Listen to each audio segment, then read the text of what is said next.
はめやがったな。来るぞ。なんだと。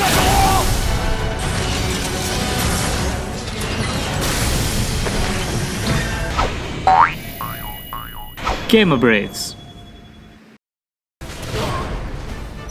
Finally, more news on Final Fantasy Remake.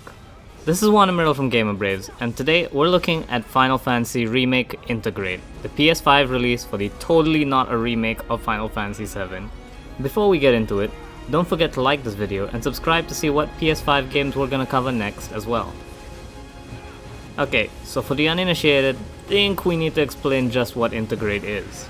No, it's not Final Fantasy VII Remake 2. Intergrade is simply the PS5 release for the game, complete with a convoluted process on how to transfer your save across the versions.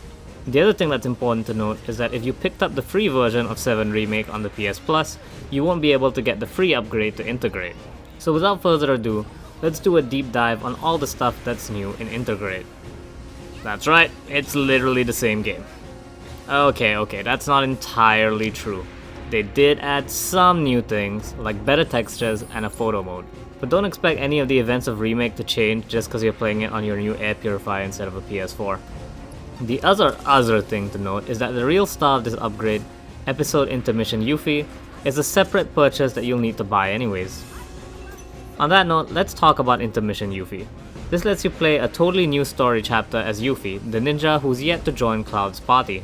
She uses the same combat system base Remake has with her ATB skills and the sort.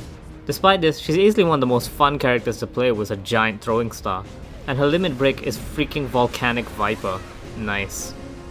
In general, Yuffie's kit is way better at being a solo character since she can apply different elemental statuses after throwing out a shuriken. Other than that, the core gameplay loop is mostly the same, with the exception that Yuffie can't switch to control her party members like you can in the base game. She can still issue commands as well as do powerful synergy attacks with her buddy ChunOnn. But I guess for whatever reason, Square Enix didn't want to take attention away from the classic characters by having you play as any of the new ones.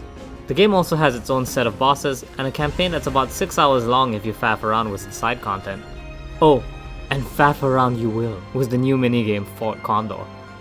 This is a really cool Final Fantasy spin on tower defense. You'll use materia and ATB charges to protect your fort, and you can even run around the slums challenging people to it. It's real easy to get people hooked on Fort Condor, though it runs into the same problem Triple Triad does in FF8, where you're in the middle of this pretty serious plot but Yuffie's going around challenging people to what's ostensibly a children's game. Is Final Fantasy VII Remake Intergrade plus episode Intermission Yuffie worth it? I mean, if you're frothing at the mouth for more Final Fantasy VII Remake, sure, I guess. The Yuffie DLC is pretty short, and if you've already got the free upgrade to Intergrade, you're basically buying 300 ringgit DLC just for her. Still, the DLC is a really quick fix for those who want more Intergrade content, but I would be lying if I said the myriad of caveats around the game didn't sour my impression of it a little. It's available exclusively on the PS5, so if you've got one and are really hankering for more FF7, definitely get into it. This has been Wan Amirul from Gamer Braves. See ya! Today's comment comes from our Rainbow Six Extraction gameplay. What I assume is spelled Fade Games writes, "Thanks, I can watch gameplay without a YouTuber talking all the time." I mean, I'm sure a lot of them are just trying to do their jobs, but thanks for the comment.